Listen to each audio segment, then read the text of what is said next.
Hey guys, thank you for joining us again for another exciting episode of Yomo. This is the Year of Magical Learning podcast.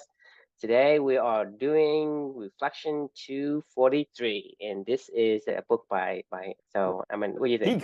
He calls it one of his insertos. So I'll go with his definition, I guess. But this particular book is one called The Bed of Procrustes. I can't remember if I say that right. Yeah, But it's a philosophical and practical aphorisms by Nassim Nicholas Taleb, one of the authors that we both love, and probably one of the most influential voices on a lot of the stuff that we talk about. So this is one. He has a volume of 5-book series about randomness. Basically, this one's a little weird. It's just like a book of aphorisms. So it's a really short book of like just phrases and stuff like that he has distilled down and likes to share from wisdom that he's accrued over the years, and kind of like one-liners and stuff like that he really enjoys. So the title of this book, actually, you can give the description of why it's called The Bed of Procrustes if you want. Do you want to take a shot at it?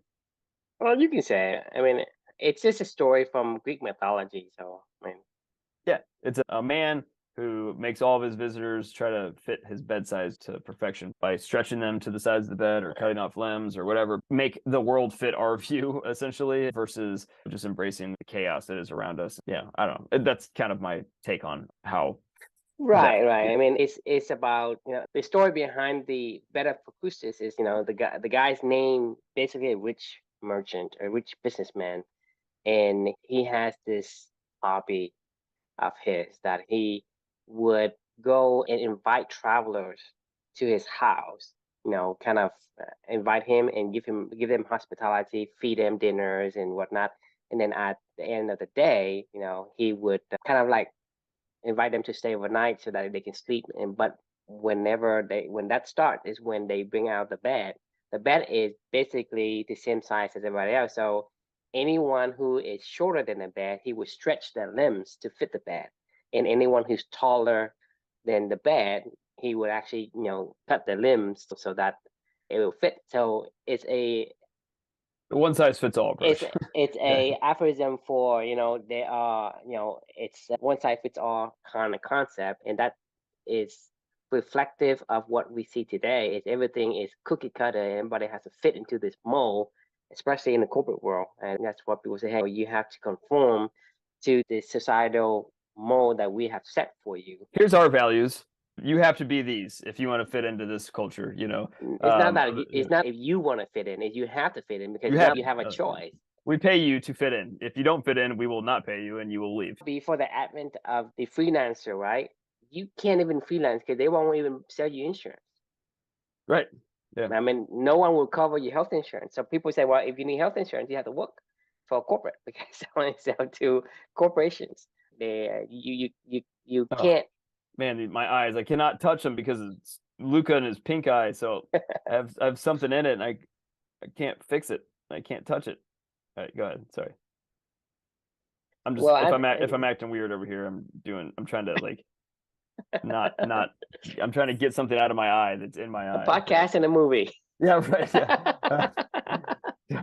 So anyway, this book is about aphorisms in general that Nassim Nicholas Taleb lives by, and they're just kind of funny. Sometimes they're really witty, sometimes they're deep, sometimes they're just comical, sometimes they're just takes on life, and whatever. This reflection is specifically the one that was most impactful for me that I still remember is what I learned on my own. I still remember. And I started this particular reflection off by saying, if you put a gun to my head, no joke, and you just said, hey, Chris, tell me something that you remember from 16 years of your formal education from kindergarten through my collegiate graduation and undergrad right now, like today. I did this exercise for myself. I was sitting there typing in the morning. And I was like, Chris, just tell me.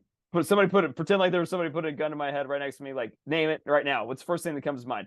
And I swear to God, I could not think of anything. I was racking my brain, like, what did I learn in like Spanish class? Like, what did I learn in algebra? I was like, I was like, I don't know, like, in a verb? I don't know, like, yeah, I honestly could not think of any particular concept or case study or anything that came to mind that I had to study in college or in high school, grade school, whatever. Nothing. It was like a pure blank. And I was like, okay, you got to come up with something. What's the first thing that comes to mind? And the first thing that finally popped into my head was one that I've shared with you before in the past, is 2 + 2 does not always equal 4 from Econ 368, which is my philosophy of economics class. It made me chuckle because I was like, this is no joke. Obviously, it was just an exercise that I was doing, but that was the first thing that stuck in my head because that was the only thing I can remember that I learned on my own. Like he just gave us a scenario and we had conversations together and we talked it out. We rationalized through it. We talked through it. Like we just had a conversation about one of these little scenarios that this guy would give us every single day, and he would ask a question and then we would go explore and we'd talk through it, like, and that was our class. And for me, it was the weirdest experience ever because like for 16 years of my academic life in academia, I guess, that is not how I learned. This class I took my senior year. It was my last semester in college, and it was called the Philosophy of Economics. It was the weirdest class that I ever took. As a matter of fact, I thought the professor was fucking batshit bonkers. I mean, like, I was like, this guy's crazy, man. Like, I was like, he's fucking nuts. He just gives you this packet at the beginning of the year, and he's like, here's some questions we're going to talk about at each class. You're based off of participation in the discussion. Your job is to go read some stuff the night before and just be prepared to talk about some stuff. And you're like, okay, what does that even mean? So like how is he judging us? I don't know. Nobody knew. And they were like, he's like, we're not gonna have any papers. We're not going to have any homework. We're not going to have anything. He's like, you'll have one paper you have to write for your final exam, and we'll do it in class. And everything else is based off of participation. And he's like, we're going to get weird in here. We're going to talk about some weird stuff. We're going to communicate with each other. And we're going to problem solve with each other. I was like, what the fuck? Like, whatever, man. I just need to take this class to check the last box in my econ minor in my business school degree. I'm ready to get the hell out of school and move on with my life. This sounds like a total blow off. I don't have to do homework. I don't have to participate if I don't want to. I don't have to write papers. I'm good. I'll just coast through this one. So along the way, though, as I've told you, I got intrigued by it because he would pose an interesting question. We would have some interesting discussions in class. I would participate a little bit, but it was a little bit out of my comfort zone. Not that I didn't love to do this stuff outside of this class, but like in academia, I didn't know how to behave because it's not what I had been ingrained to learn for my entire life. Academia to me was, you show up to a class, the professor reads some shit off of a defined curriculum that you're supposed to like memorize and learn and do homework assignments throughout the course of the year, take a few tests, regurgitate out what you were told, get a grade, pass the class, move on to the next class. Like that was academia to me. Like that was learning to me for my entire childhood and development. Like you threw me into a class and I don't remember anything from that process. Like I mean, and I'm not even joking. Like it's I just told you, I pretended somebody was standing right next to me with a gun to my head. I'm doing it right now. I still can't remember anything. The first thing that popped to mind was the one class that I took that was the opposite of every class that I ever took in academia. And it was the one that's the most impactful. I wish I would have had more professors like this. And I wish I would have had more classes like this because it would have taught me how to think. It wasn't until long after that class that I found my own problems and I problem solved in my work life and things like that. But pure knowledge, learning for the sake of learning, like that was a foreign concept to me until this journey with Amelia and with you. It was never just learning for the sake of learning and exploring for the sake of exploring. So like this lesson was really impactful for me to remember what I learned on my own. You can put it, if you did the same exercise in the past 3 years that you and I have been doing this stuff, and you said, Chris, put a gun to your head, rattle off the things you've learned in the year magical learning time frame of your life at this point in time. I could probably spit off 50, instantaneously. And not only that, like, I mean, most of them will probably be titles you see, and there's reflection titles, like a beaver must dam, or focus on your values, or, whatever else little catchphrases we say, or, this is my memory palace, from, what I could write off a million of these if I wanted to. And that's why this journey has been so impactful overall, because it's just pure learning for the sake of learning about what I wanted to learn and what I'm exploring with you, and ideas that we're spinning up together and questions that we're asking together. And we're going to then go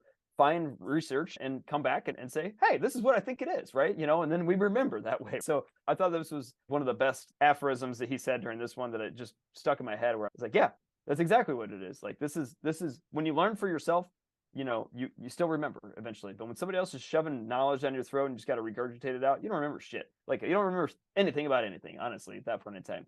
So I will turn it over to you for comment, but I wanted to quickly say, here's some of my other favorite aphorisms from the book. I wrote like the other top 4 out of the top 5. One was to cure yourself with a newspaper, spend a year reading the week's previous newspaper. Have you ever done that before? You ever watched like a news, like, I record some news programs. I mean, every once in a while I turn it on right before bed, but it'll be last week's or something like that, and I haven't caught up on it in a while, and it's like, what are we talking about? Like, I'm like that stuff's like way past already. Like, it's weird, Have you ever read a newspaper from a week ago and like tried to, No, I wouldn't waste my time on it.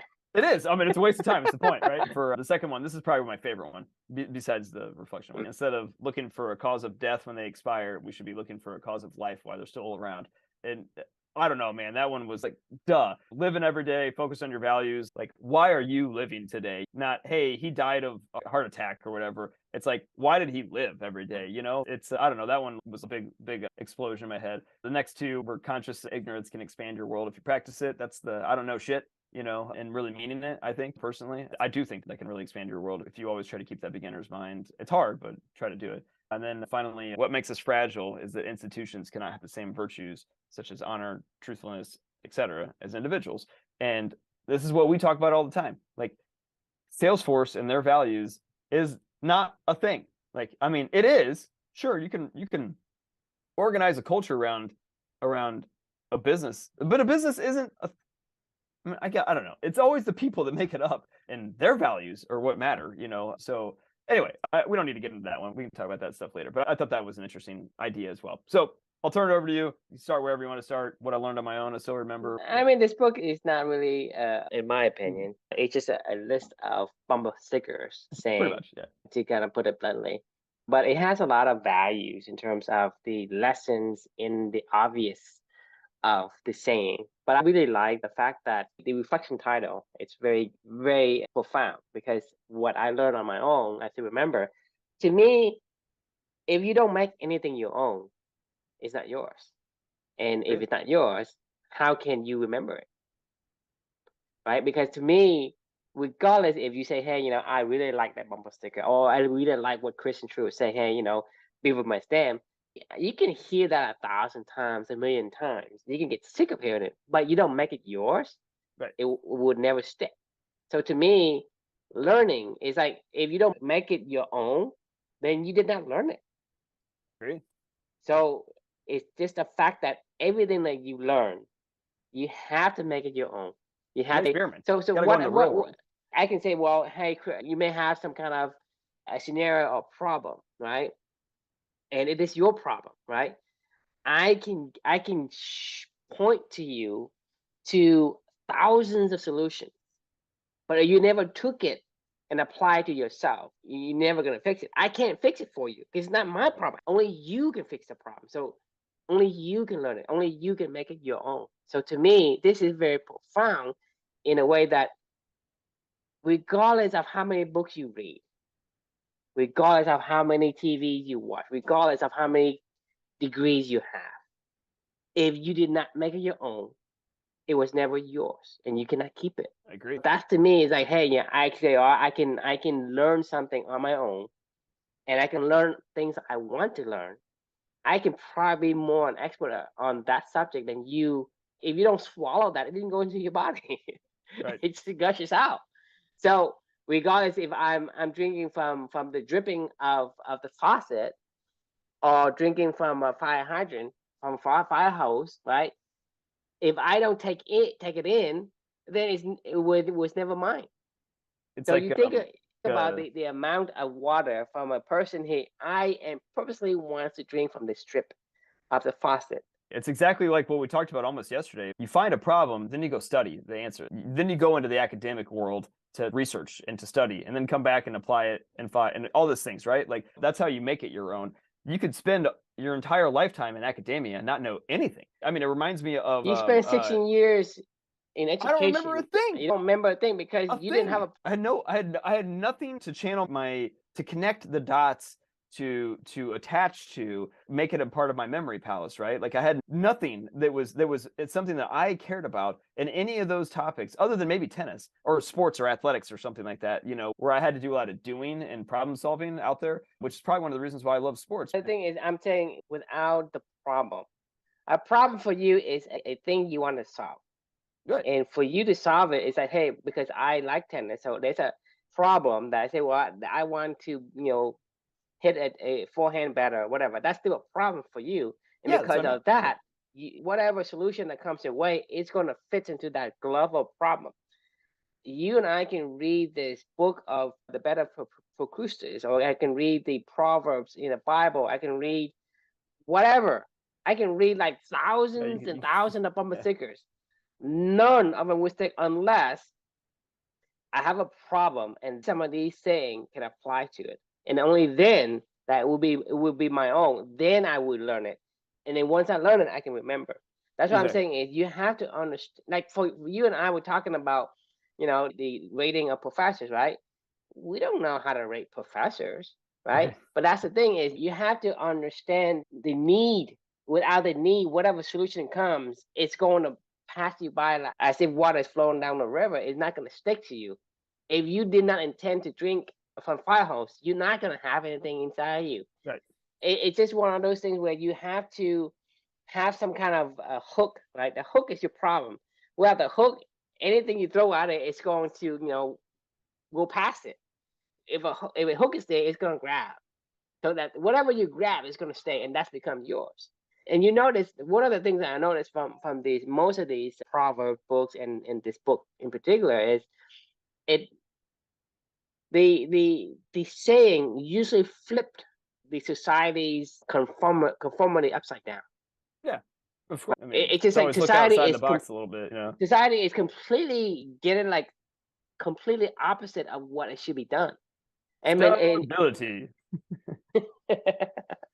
and the thing is, when you look at the book, the concept of the Bed of Procrustes, it See, looks. I just said it right there. Like, remembered stability, right? Yeah. But I think Procrustes is very prevalent in today's society because everybody's like this individual, all these individuals, you jam them into this Life hack. building of whatever, and Life the hack. That's the circles, word. right? That's the word. And then whatever you do is say, hey, okay, what we need to do, guys, is we need to take the commonalities of everybody that is involved, and we say, well, what are the commonality? That's like the bed. The bed is like the average of Right. all the people, and then this is become the cookie cutter that we're gonna try to fit everybody in. So a tall guys come in, we chop off his head, and chop off his legs to fit. A short guy comes in, we can stretch him. So you think about it, any individual differences when it goes into this collective hive of this corporate, right? It has been trimmed because it doesn't have the denominations. And It's so you in modern age society, this is what we do. You and everybody else went into this Salesforce ecosystem, right? Everybody has the extremities of talent, this character, whatever. The extremities are trimmed because it doesn't overlap any of the extremities of the other people. You take the commonalities of all the values of all these group of people, and you say, well, these are the value that this Salesforce organization will hold, and anything that is excellent, we're going to trim it. And so you create this cookie cutter bed that is neither long, neither short. It's average. It's the distribution curve. It's like average. You take that bed and become this cookie cutter of values, and anyone comes in, you either gonna stretch them or you're gonna trim them off. This is the modern day Bed of Procrustes. I mean, that happens in everything. It's called.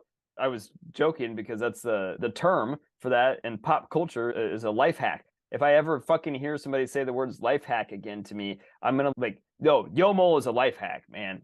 Like, no, it's not. This has nothing to do with being some how-to guide of how to find happiness or purpose or something like that. This is just two people exploring concepts and figuring out how they want to apply that to their lives going forward. This is important to us, but we're not going to go bottle all this up and say, hey, everybody, this is exactly what you should do. You know what I mean? The self-help industry gurus do. That's what all these, life hacks that are like, I'm not telling you to do anything. Hey, saying, this is make your bed the way you want it. This is a possible solution that works for me. You got to go and figure it out if it works for you. Okay. And I told you that before. What works for me, likely it won't work for you. It But definitely won't. A you 4-hour can work week learn works for from Tim you Ferriss. can Doesn't work for you me. can learn from what I did, and distill it. You synthesize. Okay, True has this problem. He used a solution. Okay, I have a similar but different problem. Can I morph some of these things to fit me? That is what we are advocating to you, because my solutions, it's my solutions. It's not yours. Exactly. You think about it. How can it fit you? How can it fix your problem? It cannot. So what we're advocating is I'm merely pointing to the problem I have and the solution I use. Your job is how can I take that and synthesize it so that it fits my problem? Because your problem is going to most likely be unique, and only you can find a solution for your problem. I cannot give you the solution. We can take it. Because I agree. I mean, take it a step listen to further. what I'm saying. No. If I give you my solutions, it is my solution. It's not yours. Think about it. Your solutions are your solutions now. Like, even if you went back and told your 20-year-old self these are the solutions, even yourself won't listen to yourself because it's not their solutions. Like, It's not. and your solutions when you're 55 is not your solutions where you're going to be right now either. It's all time and space dependent. Like you always say, if you step into a creek at one point in time, that's the first time and the only time that you'll ever step into that creek at that time. YOML is a snapshot of time of my life with Amelia, with you, with all this stuff, and we'll continue to do this, but it won't look exactly like this anymore going forward. But like we'll build on our own lessons. But like even I could not go back to myself and say, hey, Chris, in 13 years, here, I'll give you this book. I even wrote it down for you. Here, go read every one of these lessons and you'll figure out what I'm talking about. You know, it actually reminds me of that book, Rules for a Knight, that we did, you know, where that guy wrote for his children, you know, the rules how to be a knight. And my thought process of that is like, no, Luca, Amelia, you know, your children, like you guys need to go figure out how to be your own knights, right? And that's what we're advocating to carve your own path. This to us is the essence of what Yomo is about. It's the essence of what clubbing is about. It isn't about giving you solutions. It's giving you possibilities. Questions, giving you questions to ask yourself. How would I fix this? To kind of give you more of like an avenue to explore. Right? It's all about the discovery, because the discovery has to be your own. No one can walk in your shoes. Yeah, your problems are your problems, not my problems. I don't care about your problems. Even if I want to, I can't. Like, right. Even if my kids have problems, I cannot help them. I cannot give them a solution. I can only guide them in terms of what I see and give them enough data points to say, well, you're going to have to use the data point I give you and then use that to synthesize your own solutions to the problem that you have. Right. You're going to have to find your own way, because your way is your way. If I give you my way, it's still my way. You won't remember. I mean, that's the point. This is what I'm saying is, if you don't make it your own, it was never yours. That's what I'm saying. It's like if you don't make it, the whole point of all this is to remember, right? Like the whole point of YOML isn't just to learn from a new book and read a new book. The thing is that if you don't make it your own, you did not learn it. So you can't say I've learned something without having interest in it, without making my own. So that's not possible. I agree. If you don't learn it, you don't remember. Right. You don't learn it. So you cannot say I've learned something, I've learned it, when in fact you didn't make it your own. So that's like anti-learning. Like that's just knowledge consumption is what that is. I mean, it's basically like I get splashed with water, but that's all it is. There's nothing that sticks, because it doesn't stay with you. It just, whatever comes to you, it's just transient. Just like I go and I look for a diamond, right? I'm going to dig a bunch of dirt. I've come across thousands of grains of dirt or sand or whatever until I find a diamond. But do I remember any of the dirt that I come across? So any knowledge you've come, it's just like these pieces of dirt that you kind of come through to find the thing that you're looking for. And only remember, hey, I found this diamond, right? Or this treasure or whatever that you're looking for. But do you remember all of the dirt, all of the pieces of rocks and sand that you have come through that passed by to your hands? Do you remember any of them? You don't. You don't focus on it. So it's just a transient passing by. Right. So in the end, what's right? the point? It's all about is there something that is interest to you? If you don't have an interest, there's not a problem. Question. A beautiful question. You can say learn something, right? It's not learning. You're not learning. Just like you don't remember anything in your 16 years in college, because how much information you think has passed through your brain? I mean, you and I have actually, quote unquote, memorized the stuff to pass the test. Right. But we don't remember. So can we memorize something? I mean, maybe you could argue like some of the basic blocking and tackling stuff, like like geography and like, maybe grammar in like grade school or No, something you like had to that? learn Like, it. You had to learn it because you made it your own. That's why you learned it. There was right. an interest. Okay, maybe there's some question. It's not a significant question, but it's That's a still a good point, question actually. for Yeah. you to remember even the syntax and grammar. Because, for example, for me, right, the only reason why I learned some of this grammar is because I go to school. I came here when I was like 10 years old, so I was in like fifth grade. I can't speak well, so people are laughing at me. So the reason why I learned this thing is because somebody's laughing at me, and that becomes my prop. It becomes my point of focus. And Right. then I say, well, I'm gonna learn the grammar. I said, why are they laughing at me when I put these words together and say, well, you're funny, right? Right. And that's the interest. Because if no one laughed at me, I would not have changed. No need to learn any grammar. You learn grammar for whatever reason, but there has to be a question having to have a point of fixation for you to actually get that into your head. Yeah. Tackling, running, tennis, whatever. There has to be a hook. There has to be a point of focus for it to stick. Agreed. I mean, yeah, that's why, like, I don't think you could sum it up any better than that. I mean, there's just like, there's nothing that I ever learned in school that I could honestly say that You I can wanted to force it learn. all you I want. mean, Force it because the thing is, we have always crammed for the test, and we have always temporary short-term memory able to recall it. But right. then a month after, a year after, it completely washed away. I mean, So you did not learn anything. So I can hmm, remember this phrase, right? What I learned on right. my own, I should remember. I can remember that, and I can say, well, if you test me, you ask me again in the next 5 minutes, I can say it. In an hour, I'll probably forget it because Yeah, it for is sure. my But own. There's you nothing won't forget eat the frog. You won't forget a beaver must. You won't forget, right focus on your values. You won't forget, because I that mean, applies to your fixation, right? You you have won't a point of fixations. you won't That's why forget it's all of your truisms, like, I mean, that we've been documenting over here of like how to train your elephant or system 1, system 2, or the you elephant. and I are so like vivid in our head about system one, system two. Right. We cannot even get it Conscious to, living, to like I get can't hear it your to be song. mixed. Like, We can't even mix yeah. it up from system one Right. to system two. We know exactly what we mean when we say system one. We know exactly what we mean with system two because we have a fixation on that. So for most people, system one, system two, it's interchangeable. You say, oh, I don't know. Like, I whatever. don't Left brain, remember. right It's brain. system. Yeah, right brain. Right. Like, right. If you didn't learn it. Right. Yeah, yeah, yeah. I mean, like, yeah, you just know at a certain point in time, like, I don't have to think about how I want to swing my forehand, or something like that. Like, I just know. Like, I mean, I've done it a million times. I don't think about it. Like, I don't think 1 second about like what I'm trying to do. I think learning is whenever you have passed that knowledge down to the elephant. Yeah, I agree. I think that's Right. exactly what it is. Because And if that's you when you didn't, that's you when you just remember. temporarily holding it and say, "Hey, I'm going to try to mesh into this elephant and That's see what," and that's a he's that's a not good trained one. yet.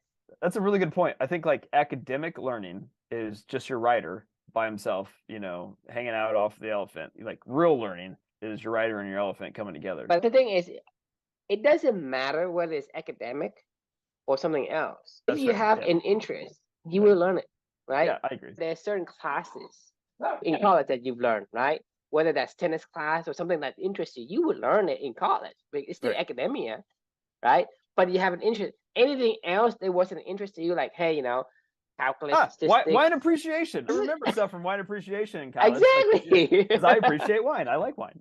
Right? Because And you're talking about like I've used that on statistics, many travels around, chemistry, different, or whatever that you have to take to kind of be like, hey, I've got all these required right. curriculum. You want to quiz me on statistical probabilities classes that I took? Like, I mean, I literally, like, I mean, my brain, I will like melt in front of you, and I'll just be like, I have no idea. Like, there was like Yeah. 3 green balls, and like you threw one of them up, and I don't know. I mean, there's like a million scenarios. Those tests, I swear to you, I went in and I was like, I would look at the problem and I would just go.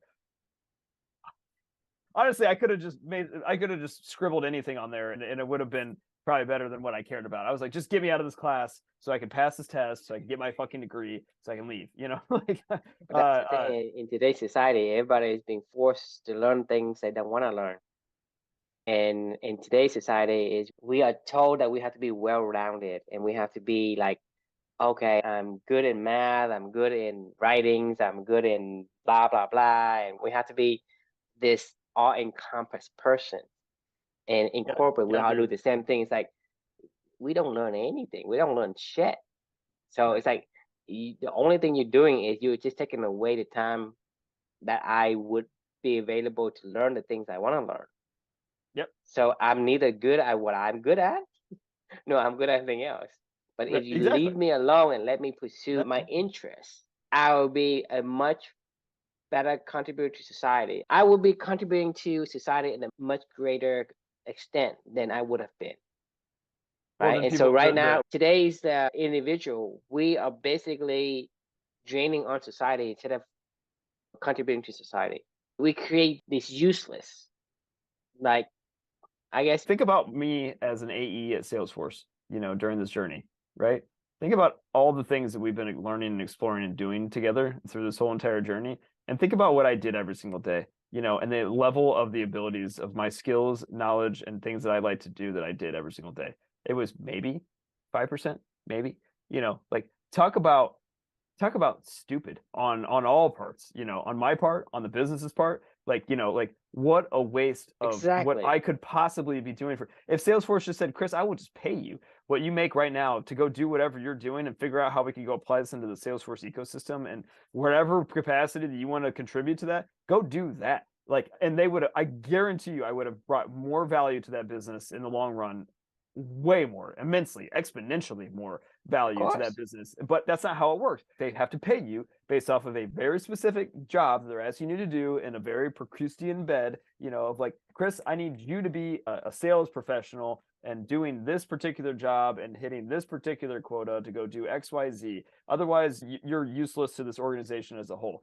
That's just the dumbest thing I've ever heard in my mind. And when you say it the way that we're talking about it, like, but at the same time, like, it's hard to convince people to compensate somebody to not provide immediate tangible value, even if that tangible value they think that they're providing to the business is only like 5% of what they're capable of doing. But that's the way that we see it. It's like, if we don't have an immediate reason why we want somebody involved in a project, then their value, they don't have any value, and like, that's not true. It's the exact opposite of that, right? It's just short-sightedness, honestly. Like, I mean, it's really just short-sightedness. That's what we're trying to do with Club, is to take out the short-sightedness of this and say, let's just give people a playground to go explore questions and go do what they want to go do and learn, and then go apply that learning to whatever the fuck they want to apply that to, and let's see what happens. The thing is, I think once you're on that trajectory, it's you cannot help but Be productive. Like, I because mean, like I said, you can say, well, I love to eat, and that's all I want to do, right? great. Go to You become restaurants. the best foodie. You become the people. I can make this food supply chain and all these things very efficient because I know exactly the kind of food that people like, blah blah. Because you cannot help but be productive, and you'll Right. be so productive because this is what you yearn to do when you wake up. You probably wouldn't sleep just to stay and do the thing. People say, well, like, there's certain things that, hey, you think that people don't want to do, but they like to do, because like you think about people who go fishing, right? I've seen a lot of people who love fishing and they would do that day in, day out, and for their whole entire life. That's what they do. You talking about people who like, how the fuck do you code? You know what I mean? It's like it's all this variable and simples, right? Well, you look at me, like, I'm just not the likes to code. You think that, hey, there's certain thing that just no one wants to do. That's not true. Somebody is gonna like something. But the beaver is gonna like that and feel damn. He's compelled to do it. So Right. I'm saying is, whenever you are down that path, you cannot help but being so productive because you have so much knowledge in that area that it It's brings cake. out the value, right? So you just cannot get. It's like you have the bottomless pit of appetite for whatever that you do, whether it has playing tennis, whether it's to build something, whether it's to go fishing or to go study animals, study rocks. And there's people who love to study rocks. There's people who love to. I mean, they're not forced to do it. They spend days in it. I mean, Yeah. people have left, like, comfort of their homes or whatever, go into There's a the lot of people who do the that. most like dangerous place in the most inhospitable places to go and dig up bones and stuff. I mean, that's what they live for.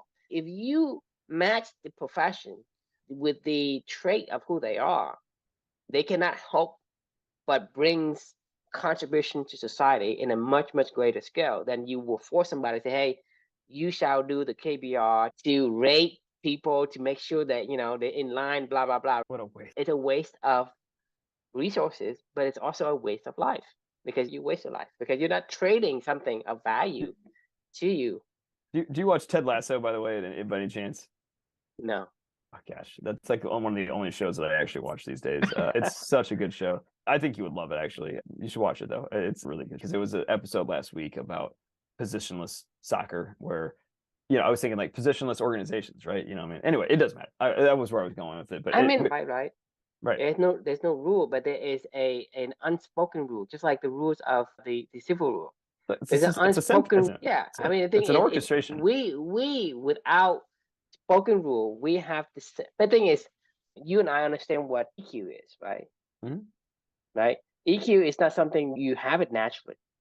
Well, no, I mean, because you can learn it, and EQ is what we have. Because as a baby, I can grow up and I can learn about, hey, if mommy is like angry, right? Not in a brave new world, sir. For me, like for you and me today, like, are you smiling? Okay, that means that he's nice to me. Right. If you're not smiling or you give me some kind of weird look, I understand what you're saying. Right. So it's not like, is there a written rule for that? No, of course not. So we have that capacity to orchestrate ourselves. Right. So when you're talking about positionless soccer, I play soccer, so I can understand what you're saying. In soccer or in football or whatever, even in basketball, there is positions like a center, right, or forward, or whatever, right? But I'm saying is, if you don't have rule, you can actually still play because you revert back to the instincts of human EQ. The thing that they talked about was this thing called total football, where it's like the triangle offense in basketball, where there's always somebody that's a pivot point where everybody can go up or forward or move all around. It's this soccer philosophy called total football, right? It's just that no player should have a fixed position. The roles are fluid. The individuals for the most part, like the football, that's how basketball is now. Soccer, yeah. Like soccer in general, it started out as a positionless game. Yeah, that's why it's called the beautiful game. It's only until later on that you start to put rules and positions into, like, hey, a midfielder can't really go back to the goal line. It has to be the defender, or sweeper, right, or striker. And then you're talking about forward or wings. Like when I play soccer, I play wings, right? I'm always on the edge, right? Right. I'm like, when we have the ball, I have to be on the corner. When we lose the ball, I have to be on the other side of the corner. Right. So shoot. But I can't go to the middle because I'm not a midfielder. Yeah. The middle, that means that if somebody's in the middle, I have to go back to my positions. Right. And so that thing is creating that. Oh my God. My eyes are killing me, man. Like, I just need to go get like a Q-tip and get this stuff out of the corner of my eyes. Like, so bad. Like, I just keep going like. You want to take a 5-minute break? No, I'm good. We'll just have to wrap soon because it's like, okay. I'm like, I just want to itch my eyes so bad right now, and I can't. It's like burning so bad. Fucking pink eye. I just like, I mean, I don't have it, thank God, yet, but because I don't have it because I have this right next to me, like a little hand sanitizer, and I'm constantly, because every single time that I touch anything in this house for the past 2 weeks, I'm like, yes, hand sanitizing all day long because I can't touch my face. Yeah. Sorry to hear that, man. It's just hang in there. We'll get it. But no, sorry to cut you off. But like, I mean, seriously, I'm really distracted right now. Like, I want to pick whatever's going on, like, in both of my eyes now. Now it's getting worse. Like, I mean, I guess we can close it because I think we probably late over time already. Oh yeah, so. We are. Yeah, we are. Yeah. So all right, sorry to have a crash and burn fiasco there, but no, I gotta go get the shit out of my eyes. Yeah. All right. That was a fun conversation as always, and thanks everybody for joining. The question we can leave you with is, when was the last time you learned something just because you wanted to? And if you haven't in a long time, then something to think about. I mean, to learn something you don't want to learn, it's torture. It's awful. All right. Well, with that, we'll leave with you the questions, and we'll see you tomorrow. Good night.